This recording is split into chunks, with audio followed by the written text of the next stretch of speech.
Muy buenas tardes a toda la gente de Nuevo León que nos está sintonizando nuevamente en esta sección de Mundo Increíble. Yo soy Fernando Carrizales y les quiero dar la bienvenida otro viernes más, otra semana que se acaba, y hoy es de verdad un día bastante especial. Ya sabemos que hoy se celebra a todas las madres en este 10 de mayo y ahorita ya conocemos la situación de la ciudad, que está completamente repleta en las avenidas, en los restaurantes, en los centros comerciales, y todos están siendo apresurados por el mesero para que ya se ocupen las mesas y pueda continuar todo el consumo. Pero por lo menos yo espero que ustedes se le estén pasando muy bien con su familia, que no estén haciendo que su mamá cocine en este su día y que le vayan a dar un regalito que tenga algo de pensamiento atrás, no nada más así una estufa para que se pueda trabajar un poquito más. Háganle un regalito bonito, que tenga mucho de sentimiento por atrás, y espero que tengan unos buenos planes, ya sea familiares, con su pareja, para este fin de semana,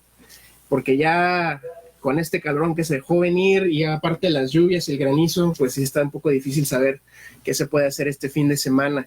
Pero aquí en Mundo Increíble ya sabemos que todas las semanas traemos los temas más interesantes, los datos curiosos, y de hecho en la transmisión anterior, el viernes pasado, les había mencionado que esta vez íbamos a revisar el tema referente a las leyendas mexicanas, a todas aquellas leyendas de seres supernaturales que a través de las épocas hemos tenido incluidos dentro de nuestra cultura, y que todos hemos escuchado alguna vez una historia que tenga que ver con ya sea los chaneques, las brujas, los nahuales, que de alguna u otra manera ya los habíamos cubierto en otras transmisiones, pero con sus versiones americanas. Y vamos a ver también la comparativa, precisamente cuál es la diferencia entre lo que nosotros tenemos en nuestra cultura mexicana, viéndola ya en contraste con lo que se tiene, por ejemplo, en la americana. Esta vez vamos a estar comenzando con nuestra versión de lo que se consideraría como los duendes, los gnomos, pero ya aquí mejor conocidos como los famosos chaneques, que pues son precisamente estos seres pequeños que rondan en las casas, los ríos, arroyos y parajes de los bosques. El chaneque, la palabra viene del náhuatl y su significado es los seres que habitan en los lugares peligrosos. Sabemos que ellos generalmente se les han visto, se cuentan las historias que habitan en lugares remotos del bosque, de los campos, y están estrechamente relacionados con la naturaleza, la fuerza vital que está precisamente en todas estas áreas cubiertas pues, de toda la flora y fauna. No es algo que encontremos en las ciudades, aquí en la esquina de nuestra casa, sino precisamente al aire libre. En la mitología mexica se les atribuye como seres de cuidado, ya que son capaces de enfermar a las personas y hasta hacerles perder su tonalli, que en esta cultura es una especie de energía vital que cada persona tiene. En la zona de Pochutla, en la costa oaxaqueña, se cuentan historias de antiguos cazadores que han relatado que en sus andanzas en busca de venados se han adentrado al bosque por muchos kilómetros, y la larga caminata es por cerros, por cañadas, ríos, y los ha llevado a lugares donde los venados se acercan a tomar agua específicamente durante la noche y la madrugada. Ellos cuentan que en estas excursiones por el bosque, los cazadores de repente escuchan voces agudas, risas, principalmente cerca de cuerpos de agua como los ríos y los arroyos. Se dice que las voces se parecen a lo que sería voces de niños, y en algunas ocasiones han llegado supuestamente a verlos también como personas pequeñas. En algunas casonas de la zona cafetalera de la zona, las cosas supuestamente cambian de lugar, y se dice que cuando esto sucede, algún chaneque está haciendo travesuras. Muchas veces cuando los utensilios de cocina se caen de alguna repisa o se encuentran dispersos o simplemente algo se pierde, se afirma que los chaneques están causando estos problemas. Estas travesuras tienen un fin, y es que los chaneques están, según, buscando algo de comida o algún aperitivo estilo tributo para que dejen de molestar a las personas. Y una de las soluciones que se aconseja en este tipo de situaciones es precisamente dejarles algo de dulces, algo que les guste. Se ha hablado incluso de dejarles algo de oro o de plata y que ellos con eso ya se sienten satisfechos y dejan de andar escondiendo las cosas. Habíamos hablado anteriormente de que hay varias pruebas que la gente hace para saber si tiene este tipo de seres en sus casas. Por ejemplo, he oído historias donde las personas tienen unos dulces y los dejan, no sé, en alguna mesa, en algún lugar, y ponen talco o harina alrededor de ese plato, y al siguiente día ya no están los dulces, y así puedes saber si ves alguna huella por ahí, supiste que hubo un chaneque o alguno de estos seres pequeños que fue el responsable. En todas las culturas que se relacionan con los chaneques, donde lo vemos en la forma de duendes o de gnomos, les había dicho que estaban estrechamente relacionados con la naturaleza.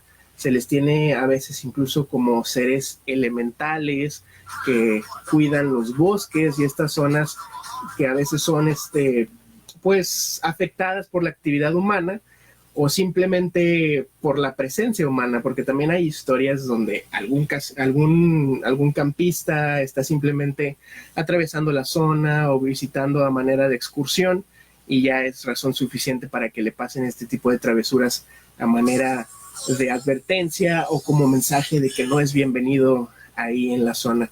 En realidad no se tiene una connotación tan negativa de los chaneques, no es como que haya historias donde alguien haya tenido un accidente o algún tipo de maldición por los chaneques. Es algo más neutro, más como un tipo de fenómeno natural, pero ya más antropomorfizado a personas pequeñitas.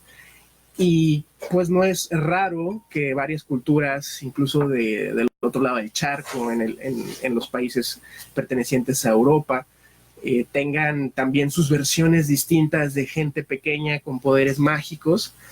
Y es algo que, al igual que los dragones y muchas otras cosas fantásticas, se pueden manifestar en distintos países, a muchos kilómetros de distancia, en diferentes épocas, y siempre van a tener algo común, en este caso la estatura y el uso tal vez de la magia.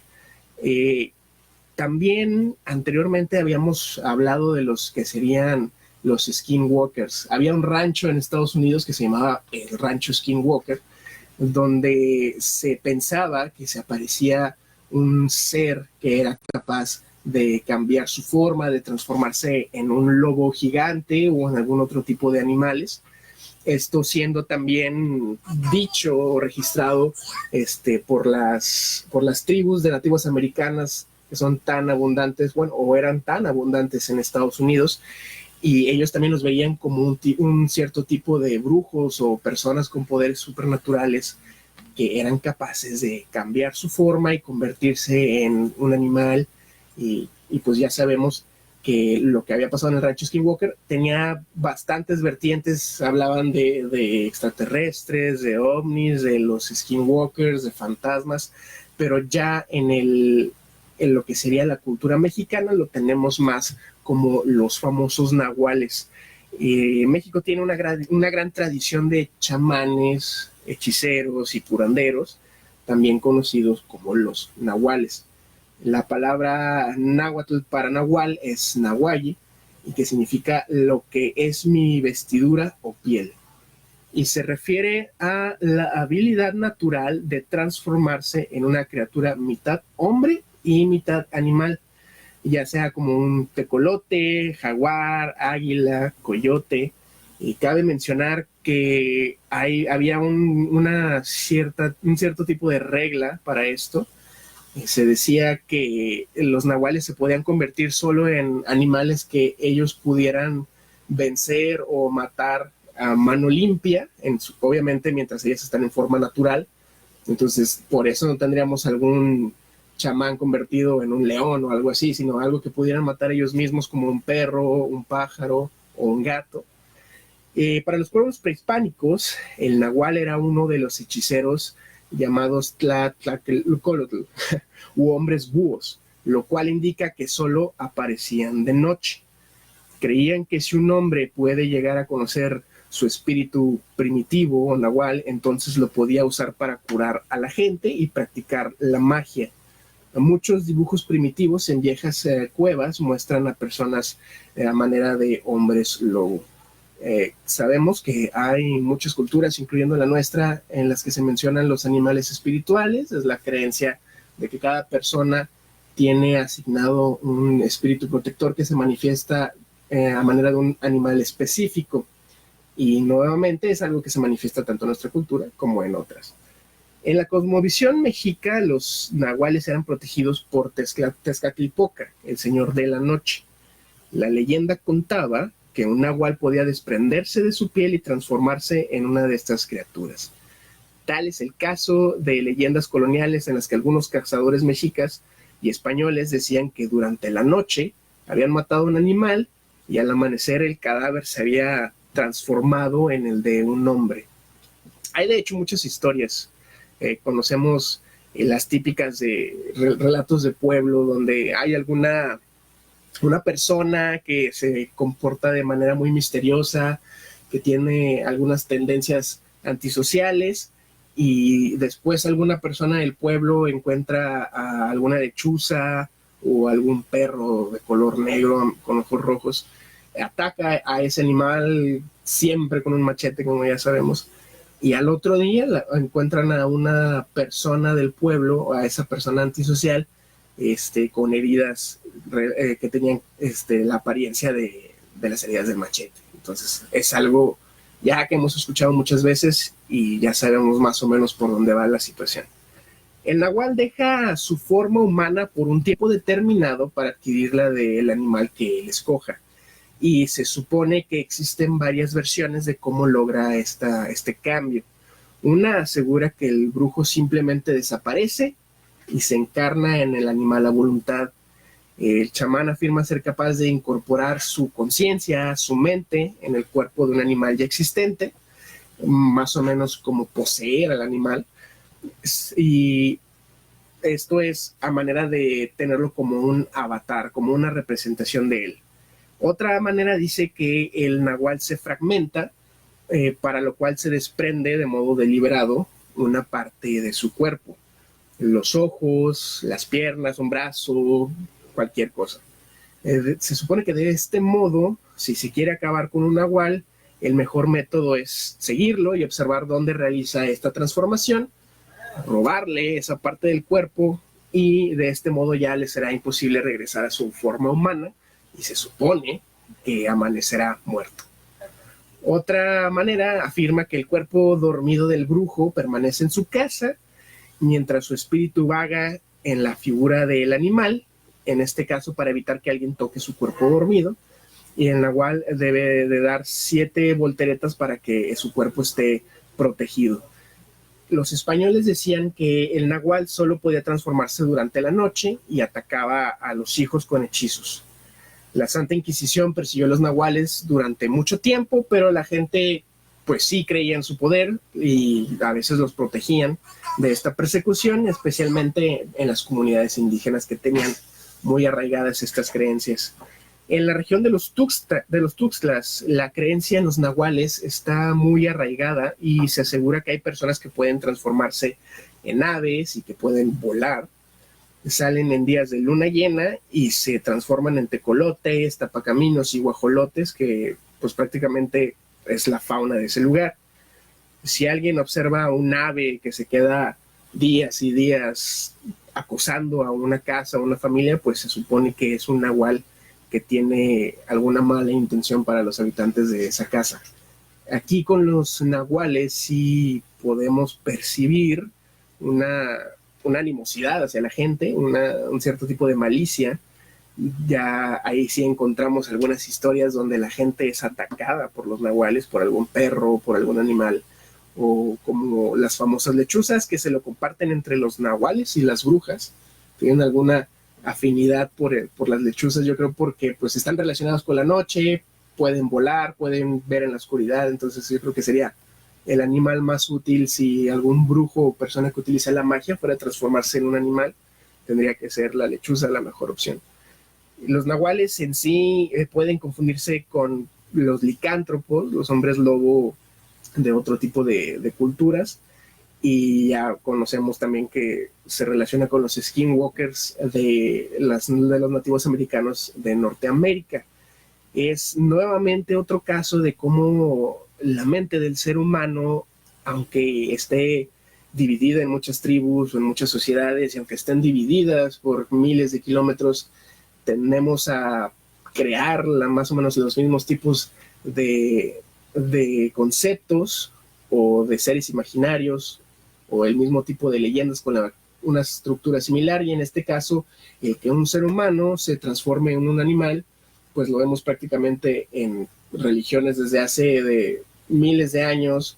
Si lo vemos desde Europa, desde Asia, desde África, pues es algo bastante común. Pero ya entrando con los pesos pesados de las leyendas mexicanas, vamos a hablar de la famosísima Llorona. Todos hemos escuchado de la Llorona. No sé si alguno de nosotros hayamos escuchado a la Llorona. No sé si aquí en producción han escuchado a la Llorona. Nada, que me dicen que no. Yo tampoco la he escuchado. Me dicen que pues es muy común, prácticamente es casi como el Señor de los Helados, que lo escuchas y a veces ni te das cuenta, pero por lo menos a mí no me ha pasado. Se supone que la Llorona es una mujer que aparece en la noche, a veces en los cruces de los caminos. Todos sabemos cómo se ve. Es una mujer de cabello largo, vestida de blanco y que está llorando por sus hijos. La Llorona como tal surge en la época de la colonia. Sin embargo, sus antecedentes pues van más atrás, se pierden incluso en los mitos prehispánicos y se funden en diversas representaciones de diosas madres, como son Cihuacóatl, Coatlicue o Tonantzin. Cihuacóatl se supone que empezó a aparecer en el lago de Texcoco alrededor del año 1500. Los sacerdotes, que eran expertos en la astrología en ese momento, interpretaron su presencia como una premonición de los sucesos que estaban por acontecer a los mexicas, hablando específicamente de la conquista, la muerte, la guerra, la esclavitud, básicamente todo lo que iba a traer Hernán Cortés. Moctezuma temía lo peor y los sacerdotes decían que Cihuacóatl había salido de las aguas y bajado de la montaña para prevenir de la suerte que iban a correr los mexicas. Subían ellos siempre a lo más alto del templo y podían ver hacia el oriente una figura blanca con el pelo peinado de tal modo que parecía llevar pequeños cuernos, arrastrando un velo, una tela, y que parecía prácticamente vapor. Y ya sabemos con su conocido grito. En este caso, los sacerdotes y después Fray Bernardino de Sahagún interpretaron la leyenda como una advertencia por la destrucción que iba a tener el imperio a manos de los españoles. Aquella fantasmal aparición que llenaba de terror a las gentes de la Gran Tenochtitlán era la misma Cihuacóatl anunciándole a Moctezuma la destrucción del imperio. Y le decía, según Cihuacóatl a Moctezuma, hombres extraños y más sabios y más antiguos que nosotros vendrán por el oriente y sojuzgarán a tu pueblo y a ti mismo, y tú y los tuyos serán de muchos lloros y grandes penas, y que tu raza desaparecerá devorada y nuestros dioses humillados por otros dioses más poderosos. Dioses más poderosos que nuestro dios Huitzilopochtli y que el gran destructor Tezcatlipoca y que nuestros formidables dioses de la guerra y de la sangre, preguntó Moctezuma bajando la cabeza con temor y humildad. Así lo dicen las predicciones, por eso la Cihuacóatl vaga por el Anáhuac, llorando y arrastrando las penas, gritando para que oigan quienes saben oír.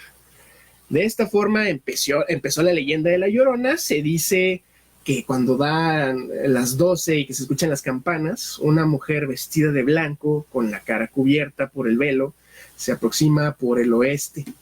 Va de una calle a otra, y unos dicen que flota y que no tiene rostro, y lo único que se escucha es el famoso quejido de ¡ay, mis hijos! Cihuacóatl muestra 3 aspectos característicos: los gritos, la presencia del agua, pues tanto en Aztlán como en Tenochtitlán estaban rodeados con ella, y ser la patrona de la Cihuateteo. que de noche también se supone que se oyen sus lamentos.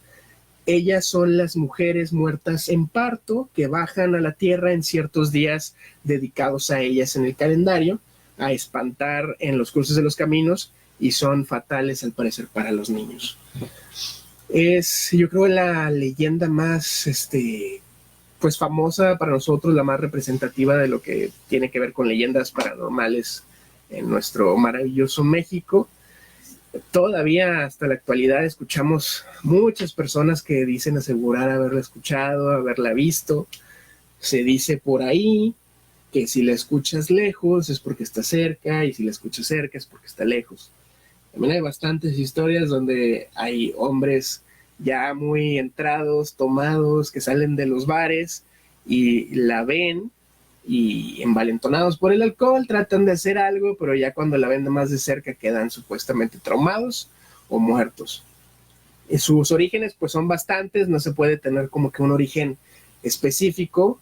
Aquí estábamos hablando de que se supone que era un tipo de diosa, después también se tiene que era la famosa Malinche, que fue la indígena que ayudó a Hernán Cortés a manera de traductora, pero después también se dice que era una mujer que por un desamor terminó matando a sus hijos en un río y que por eso vaga lamentando la muerte de ellos. Pues si la seguimos escuchando en la actualidad, y no es por videos apócrifos de personas que no tienen nada mejor que hacer y están metiendo por ahí material falso, pues de alguna manera qué bueno que sigue viva esta leyenda, que no nos hemos ido por 100% por cosas ya más como quien diría gringas, y que todavía tenemos nuestros propios fantasmas y nuestras propias apariciones. Pero ahora que La Llorona está siendo explotada, porque pues es lo que está pasando ahorita que en el cine con esta película, que ya van 2 programas que yo le tiro a esta película, es una adaptación tan escueta de la leyenda que simplemente es una película sobre un fantasma de una mujer y le pusieron el título de La Llorona. Yo no se las recomiendo, no tiene casi nada que ver con la leyenda original, y simplemente se me hizo como una película nada más para hacer dinero. Pero pues el nombre de La Llorona sí carga peso entre el mundo de lo paranormal, y luego sabiendo que esta película de La Llorona pues está integrada en el universo del Conjuro, pues ya con eso es suficiente para que estemos atraídos a ir a verla al cine, pero no se la recomiendo, la verdad. No sé si haya por ahí alguna película de La Llorona, tal vez del cine del siglo pasado. Yo creo que lo que más se le ha acercado en el cine moderno, pues creo que fue la película del kilómetro 31, me parece. Pero bueno, espero que más adelante algún director mexicano con equipo mexicano y producción 100% mexicana podamos tener una película que valga la pena de esta leyenda, porque pues es la más representativa y en mi opinión es la que más da miedo en toda nuestra mitología de seres sobrenaturales mexicanos. Por ahora los dejo con esto, vamos a ir a una pausa y regresamos con más aquí en Mundo Increíble. No se despegue, yo soy Fernando Carrizales y estaremos de vuelta en unos momentos.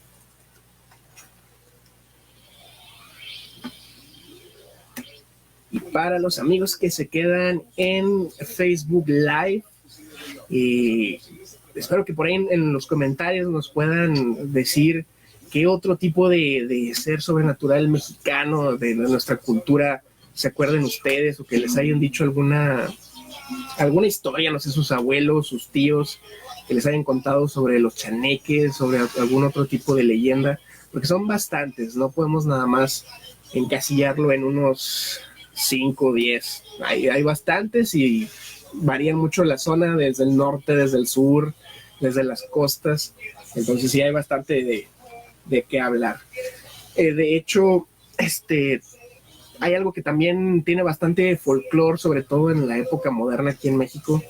No estoy seguro si es completamente autóctono de nuestro país, pero tenemos los famosos trolls que venden en los mercados, sobre todo en el sur, que son esas figuritas de esos seres fantásticos y que te venden diciendo que lo tienes que cuidar, lo tienes que alimentar, que ya tienen un nombre prácticamente cuando te lo venden. Y he escuchado bastantes historias de cómo estos trolls Se supone que se mueven en la noche, hacen travesuras y que cobran vida. Hay algunas personas que dicen que es porque te lo venden ya con un hechizo. Después también he escuchado que es porque tú le das tu fuerza vital, la manera en que cuando le pones un nombre y lo tratas como si estuviera vivo, pues tú como un ser humano que tienes energía, estás hecho de energía, de alguna manera no especificada, le pasas la vida y por eso se empiezan a mover estas figuritas. Yo no me atrevería a tener una porque sí, son bastantes las historias y sobre todo porque son recientes. Hubo un boom de estos trolls, yo creo hace como unos 15 años más o menos. En todos los mercaditos se los encontrabas y tenían sus nombres y te decían hasta qué darles de comer, qué no darles de comer, qué les enojaba, qué no les gustaba. Era como tener una mascota, bueno, prácticamente como tener un hijo. Y sí, los hacen, aparte de que tienen toda esta historia detrás de ellos, los hacen ver demasiado tétricos cómo los diseñan y cómo se ven. Pero bueno, eso ya es algo que no, yo no lo veo tan relacionado con nuestra cultura porque es ya más moderno y pues en sí los trolls no es ni siquiera una palabra mexicana, es ya más del norte de Europa. También vamos a hablar más adelante de otro ser sobrenatural mexicano que está relacionado con la muerte de pescadores o de gente que se encuentra en los ríos. Y me llama mucho la atención que también está muy parecido a unas criaturas japonesas que se llaman kappas, que se supone que son como humanoides que viven en los lagos y en los ríos, son como anfibios. Nada más que lo curioso de ellos es que tienen sumida la cabeza y tienen agua en ese hoyo que tienen en la cabeza. Y cuando salen del agua, si pierden esa poca agua que tienen en la cabeza, mueren. Entonces, aparte de que también son peligrosos, que comen gente, bueno, porque prácticamente todos nos quieren matar, aparentemente, si es sobrenatural, nos quiere matar, lo más probable es que nos quiera hacer daño. Es como una cadena alimenticia muy rara donde el ser humano está como más o menos por la mitad. Vamos a continuar ahorita con lo que le estaba diciendo de los temas relacionados con la cultura mexicana. Así que no se despegue, ya vamos a regresar. Quédese aquí con nosotros en Mundo Increíble.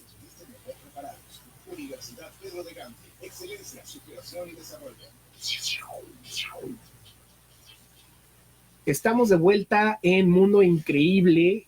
Estábamos hablando antes del corte de la famosa Llorona. Yo creo el ser espiritual, paranormal más representativo de nuestra cultura mexicana, con tantas leyendas, falta de películas, pero sí con suficiente material y suficientes historias contadas por nuestros abuelitos o por algún familiar por ahí que según la haya escuchado en algún momento. A continuación vamos a hablar de los aguizotl. Estos yo no los conocía tanto, sí están bastante relacionados con nuestra cultura, hasta la misma palabra tiene sus palabras que las conforman. Se dice que en el lago que rodeaba la gran Tenochtitlán existía un ser que devoraba a los hombres y tenía forma de perro, de pelo corto, orejas puntiagudas, un cuerpo liso y una cola negra con una mano. Son los aguizotl. Hay quienes dicen que el tamaño era como de un perro y hay quienes dicen que era mucho mayor, pero todas estas creencias coinciden en que pues básicamente aterraba a los pescadores específicamente. Tenía un apetito voraz y prefería siempre comer seres humanos, y lo curioso es que le gustaban las partes crujientes como las uñas, los dientes, el cráneo, y aunque también consideraba una verdadera delicadeza comerse los ojos de las víctimas, se cuenta que atraía a sus presas imitando el llanto de un bebé humano. Si eres un pescador y estás solo en tu barquito, en tu canoa, lo que sea, y empiezas a escuchar el llanto de un bebé solo para que resulte ser una criatura que te va a devorar las uñas, es algo sí bastante terrorífico. Según Ángel María Garibay, sacerdote e historiador de las culturas prehispánicas, el nombre está constituido por dos partes. Atl, agua. El aguizotl tenía su hábitat particularmente en el agua, y Huixtli, espina. Los pelos mojados del animal tenían una apariencia particularmente espinosa cuando emergía del agua y se sacudía como manera de que un perro lo haría. En algunos dibujos el aguizotl tenía una apariencia como de un mono, y cuando la víctima estaba a su alcance, la sujetaba con la mano de su cola y lo llevaba a las profundidades del lago. Y las demás culturas, como las europeas, tenían a las sirenas que ahogaban a los pescadores, a los marineros, y que los seducían con su canto y con su belleza. Pues aquí nosotros tenemos un perro que tiene una mano en la cola. También se dice que atraía a los pescadores haciendo saltar a los peces y ranas como si se acercara a un pez enorme. Es fácil reconocer una víctima de los aguizotl porque pues aparecían los cuerpos, y si no tenían las uñas, los dientes o los ojos, ya con eso lo podían identificar que fue víctima de este ser. El aguizotl era considerado un sirviente de Tlaloc, por lo que el cadáver de esta persona debía ser recuperado y recibir un entierro digno como una ofrenda a esta deidad. De esta forma, su espíritu iría al Tlalocan, que es el paraíso para los que murieron por causa de agua o de rayos, en este caso por un sirviente del mismo Tlaloc. Hasta la fecha no se ha podido determinar el origen de la leyenda del aguizotl, o si en verdad existió algún animal semejante que pudiera tener ese tipo de características para que con el paso del tiempo y los dimes y diretes y cómo se forman las leyendas, pues hubiera hecho esta imagen del aguizotl. Estamos comentando en la pausa que Japón tiene una criatura más o menos parecida, que son los kappa, parecida en la manera en que opera y en dónde está, que son los cuerpos de agua, nada más que estos son un tipo de humanoides anfibios que cuando salen del agua se quedan solo con un poco de agua en su cabeza, y si tiran esta agua pues perecen. Pero también es lo mismo, quieren comerse al ser humano, quieren matarnos, quieren devorarnos, y es una cadena alimenticia bastante tétrica para nosotros. A continuación vamos con una que yo sí de plano no conocía. Es una leyenda al parecer más que nada de San Luis Potosí, y se me hace algo también digno como para una película, pero de verdad yo no la había oído antes, a ver si usted sí. Es la de la Yusca. Y la Yusca es una mujer, igual que la Llorona, que se aparece como una bruja, pero frecuentemente hace su aparición como una mujer que lleva un rebozo para cubrirse. Se aparece supuestamente en casi todos los pueblos de San Luis Potosí, y en una ocasión, para realizar sus trabajos de brujería, se supone que se quitó los ojos y los puso en un agujero que se encontraba en una de las paredes de la iglesia del pueblo por la parte de afuera. Para reemplazar sus ojos se puso unos tenamaste, una de las piedras del fogón, que le permitían ver bien de noche. Cuando hubo terminado de realizar el trabajo de brujería, regresó a la pared de la iglesia para ponerse sus ojos nuevamente, pero ya no estaban donde los había dejado, y tuvo que dejarse los ojos de tenamaste. Desgraciadamente, con estos ojos no podía ver bien durante el día, por lo cual tuvo necesidad de emplear un bastón para ayudarse a caminar y así no tropezar. Pero en la noche era diferente, porque veía perfectamente con esos ojos. A la Yusca le gustaba caminar llevando en brazo una canasta, cubrirse con un rebozo y pedir limosna. También le encantaba acudir a los velorios. De repente se aparecía en ellos y se ponía a cantarle al difunto. Así, en una noche recorría varios pueblos en cuyas casas en lo que había era un velorio, un fallecido, y se ponía pues a cantar. Todo el mundo le tenía miedo porque con su capacidad de embrujar podía causar mucho daño a las personas. Por eso cuando acude a un velorio nadie le dice nada y la dejan cantar a su antojo. No vaya a ser que la encuentren de malas y les quiera quitar el alma, lo cual pues no estaría muy bien. Les decía, yo no conocía esta leyenda. Se me hace que ha de ser muy específica del área de San Luis Potosí. Se me hace muy relacionado como una bruja de toda la región. Básicamente tiene características de las brujas como las conocemos generalmente. Eso de cantar en velorios, eso sí no lo había escuchado antes, y yo creo que si alguien escuchara esta leyenda y le pagara a una viejecita para que fuera a cantar un velorio, no sé si en San Luis Potosí conocerían todo el mundo esta leyenda, y estaría interesante ver qué pasaría si alguien intentara esto. Por lo que veo, sí es otra vez un ser con connotaciones negativas, o alguien que te va a hacer daño, que te va a robar el alma, que te va a llevar, pero sí es menos conocida. De hecho, era la primera vez que yo la había escuchado y me parece que de alguna manera pues es simplemente una bruja, nada más que ahí en la región le pusieron su propio nombre, sus peculiaridades, y pues le pusieron ya la famosa Yusca ahí en San Luis Potosí. Pero ya yéndonos a uno más conocido, este sí lo hemos escuchado todos, hemos escuchado historias, leyendas, y es prácticamente por todo el país. Todos hemos escuchado de el famosísimo charro negro. Es una de las que está más extendidas en el país y también la que más variantes tiene. Tiene un como denominador común la figura fantasmal del charro alto, delgado, vestido con sus ropas negras, su sombrero, y montado también en un caballo negro con ojos rojos. Esta leyenda se extiende a varios estados de la República de México: Veracruz, Hidalgo, Puebla o Tlaxcala. Estos son solo algunos ejemplos. Y pues sí varía un poquito en cómo lo describen, cómo lo narran en las diferentes regiones, pero siempre tiene el mismo común contexto, que es el de advertencia. Una de las variantes de la leyenda nos cuenta que si el charro negro se nos aparece y nos ofrece una bolsa con monedas, no debemos aceptarla, ya que pasaríamos a tomar su lugar, condenados a vagar hasta que otro acepte las monedas. Esto de hecho no es la primera vez que se habla de que una figura paranormal quiera que tú tomes su lugar.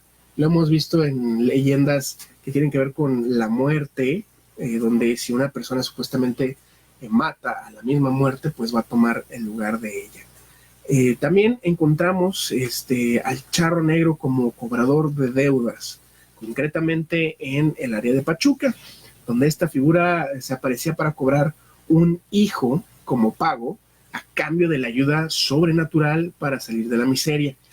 Se cuenta que quienes aceptaban este trato estaban obligados a criar una enorme serpiente capaz de hablarnos en sueños, y que exigía a sus beneficiarios dicho pago, que eran pues sus hijos. Una variante más moderna del charro negro la encontramos en las leyendas urbanas de Puebla, donde algunos taxistas afirman que un misterioso viajero se sube a sus coches y después desaparece. Ya no ven que nadie se baje y simplemente quedan allí asustados porque pues levantaron pasaje y voltean y ya no hay nadie. Pero eso ya tiene una connotación más moderna. No creo que el charro negro tenga menos fama que la Llorona, porque está extendido por todo el país, y es interesante saber cómo las personas representan algo tan simbólico que podría incluso llevarnos a pensar en la figura del diablo, del demonio, pero nosotros lo hemos representado a manera de algo pues regional, como lo es el traje de charro. Las historias casi siempre son de que alguien va caminando por un sendero de noche, como siempre, y escuchan el galopar de caballo o el trote. Se encuentran al famoso charro negro, que generalmente les ofrece algún favor, o en este caso, como se comentaba, las monedas, y alguien que conozca la historia o las leyendas, pues simplemente yo creo que va a seguir caminando. Alguna comparación que puedo hacer del charro negro con la cultura norteamericana es un famoso cuento o leyenda de cómo una persona que estaba más o menos por el sur, por esos lados del Bayou de Nueva Orleans, que se dedicaba a hacer música de blues. Se cuentan estas historias que en los cruces de los caminos esta persona, este artista, se encontraba al demonio y le ofrecía hacerlo famoso, darle habilidad increíble para tocar los instrumentos, y que después simplemente le cobraba pues con su alma, obviamente. Es, yo creo, lo que más se puede comparar entre la cultura americana y la mexicana es una figura sombría que te encuentras en la noche al aire libre y que te va a ofrecer algo, pero pues Yo creo que ya tenemos suficiente conocimiento de las leyendas para no aceptar regalos de desconocidos, y menos si van montados en un caballo negro de ojos rojos. Por ahora vamos a ir a otra pausa, pero no se despegue, vamos a continuar ahora sí con otro de los temas más conocidos en México. Vamos a hablar de las famosas brujas. Así que quédese con nosotros, que ya regresamos a Mundo Increíble en un momento, no se despegue.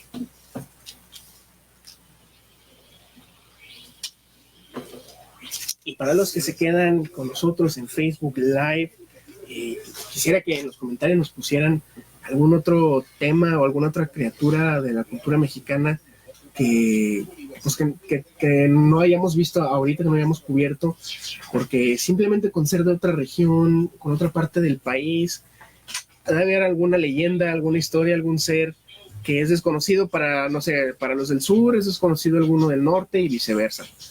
Yo creo que lo más rico en cuanto a este tipo de cosas está en el sur.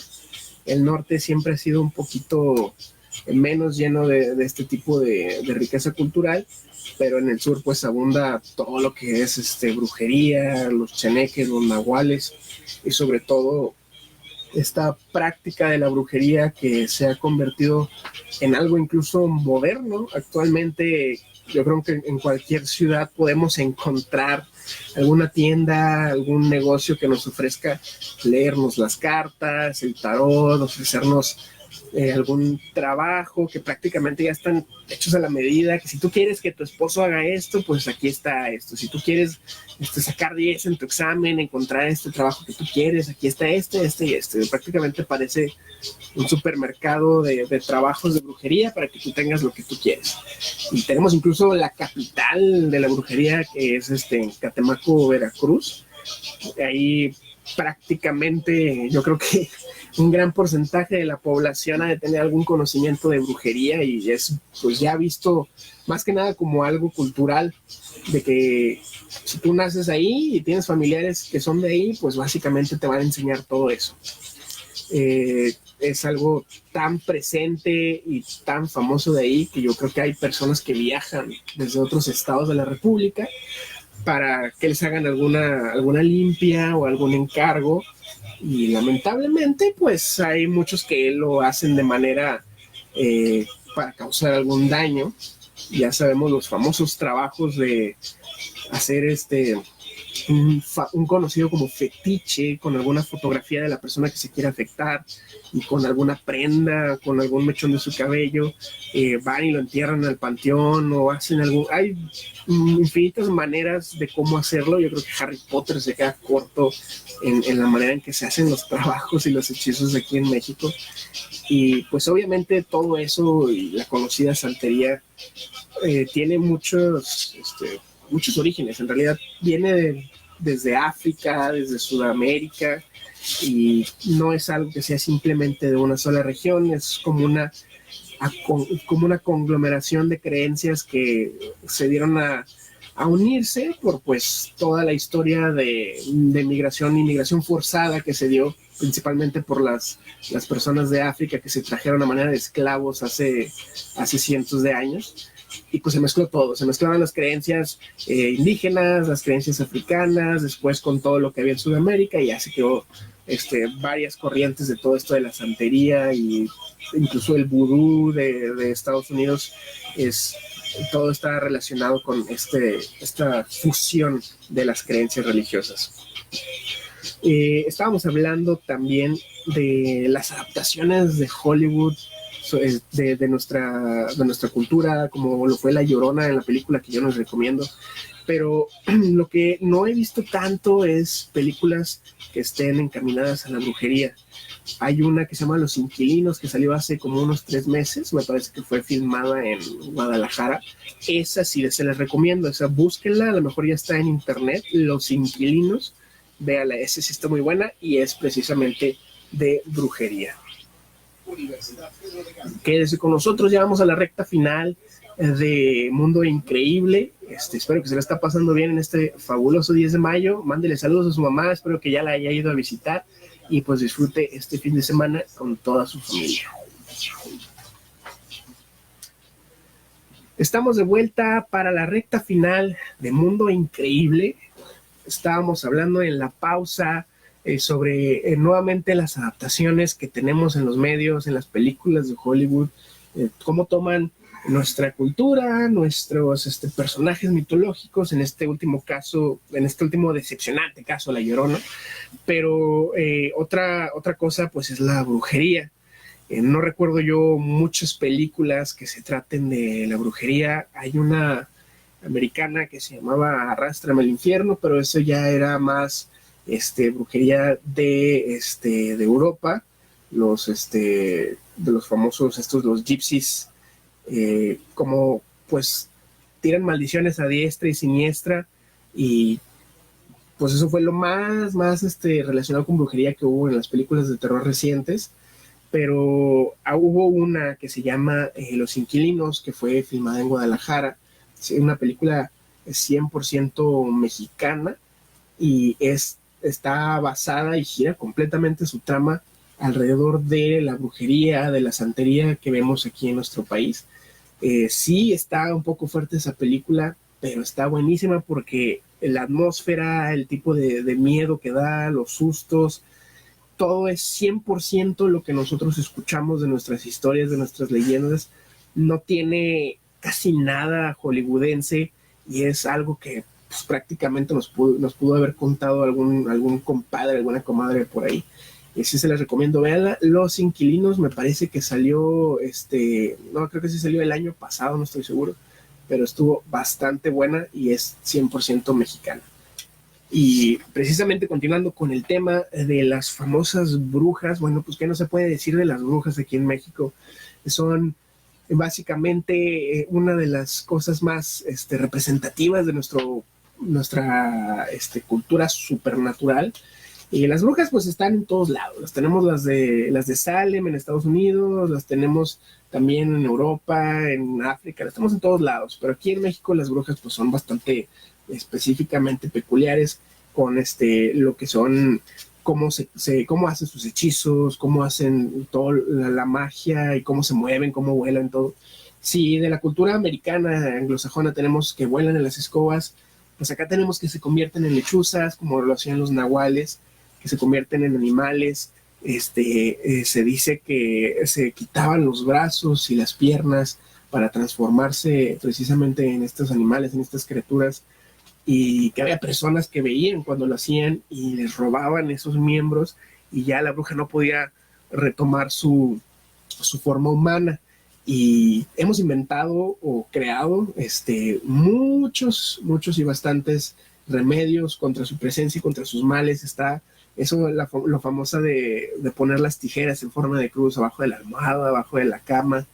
Yo he escuchado algunos de que si ves una lechuza, tira monedas al piso o hace una cruz con un cuchillo y luego clávalo. Es básicamente como una receta prácticamente de cómo defenderse de una bruja. Y si nosotros en los medios nos las han puesto pues ya muy romantizadas en cómo lo vemos en, no sé, en el universo de Harry Potter o en el último de Sabrina, bueno, en el de Sabrina sí está ya un poquito más crudo, más malévolo, pero sí nos han hecho ver a la magia de los brujos y a las brujas pues ya más humanizados. Pero pues aquí en México una bruja era algo de que tener cuidado, era una pues ya casi nada, una persona casi nada humana, ya merodeando en una definición de demonio casi prácticamente, que se iba a robar a los niños, a chuparles la sangre, que molestaba a los adultos. Y pues qué historia no tenemos ya de cómo se comportan las brujas. Tenemos de cómo se ven las bolas de fuego en los cerros, específicamente ya en el sur.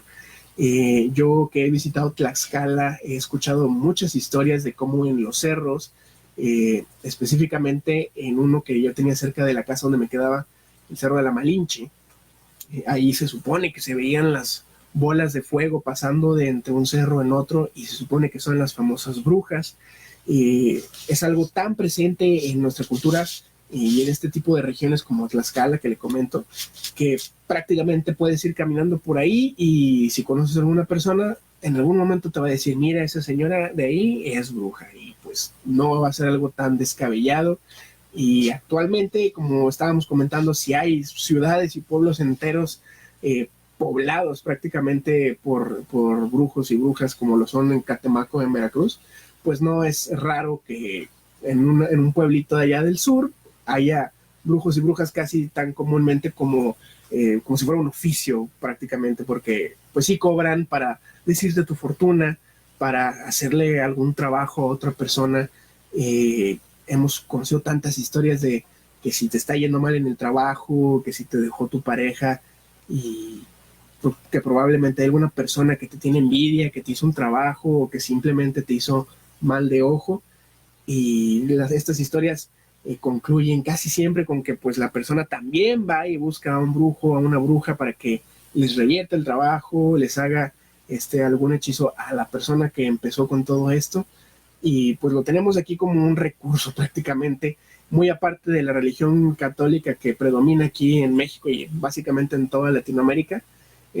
No creo que para las personas sea antagonista tener esa religión, y aparte también tener las prácticas de brujería, de santería, porque pues es algo que se ha unido de una manera demasiado fuerte y es bastante difícil que se pueda separar, y más conforme vaya pasando el tiempo.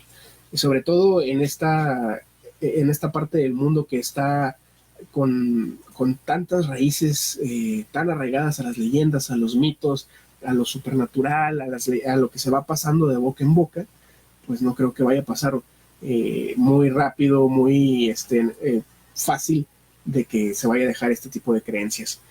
Existen varias versiones en las que las brujas se transforman en animales, pueden incluso volar y no necesitan una escoba. Se tienen como seres supernaturales que se manifiestan de manera de guajolotes, de la famosa lechuza, que es así como hay historias de las lechuzas. He escuchado gente que literal me cuenta que se ha levantado en la noche y ve por la ventana o sale de su casa y ahí en el árbol hay una lechuza pues enorme. De hecho, recuerdo que había una historia que salió en el periódico, de hecho, y que aquí en el área conurbada de Monterrey, no estoy seguro en qué municipio, una pareja de policías incluso reportó haber visto una señora subida en un árbol que tenía también forma como de pájaro gigante, y les causó tanto shock que creo que uno de los policías se desmayó, y le comento que eso incluso me parece que había salido en el periódico hace ya, yo creo, como unos 4 o 5 años atrás. Y pues si ya los policías lo están diciendo, si salió en los medios de comunicación, pues no creo que esté tan descabellado que haya sucedido eso. Ya ha habido otras interpretaciones en los medios de la brujería, pero casi siempre pues es la versión más americanizada. Había habido esta película de nombre simplemente La Bruja, ya tiene algunos años, pero esto es más de la versión de los colonos americanos que pues llegaron como puritanos, escapando precisamente de lo que ellos veían como una Europa pecaminosa, y ellos vivían pues atemorizados del diablo, de la influencia del demonio. Y en esta película que les recomiendo, que se llama La Bruja, vean cómo una familia lidia con el acoso constante de una bruja que ni siquiera se puede ver, y el final, que pues en sí es un giro, está bastante bueno porque también tiene que ver con animales. Pero bueno, esto de las brujas, de los nahuales, es algo tan primordial de nuestra cultura, de humanos convirtiéndose en animales a través de la magia, y no creo que ni siquiera en unos 100 años más vayamos a terminar con esas leyendas.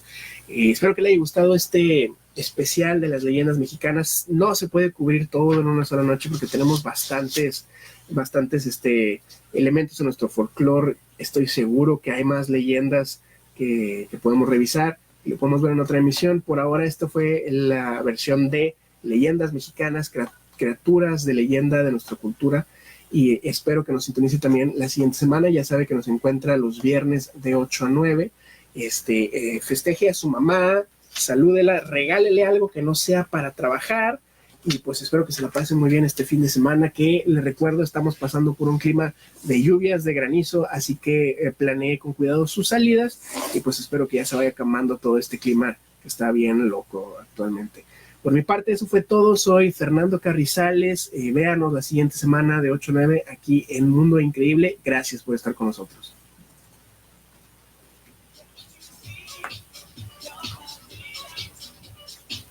Vamos. En Nuevo León.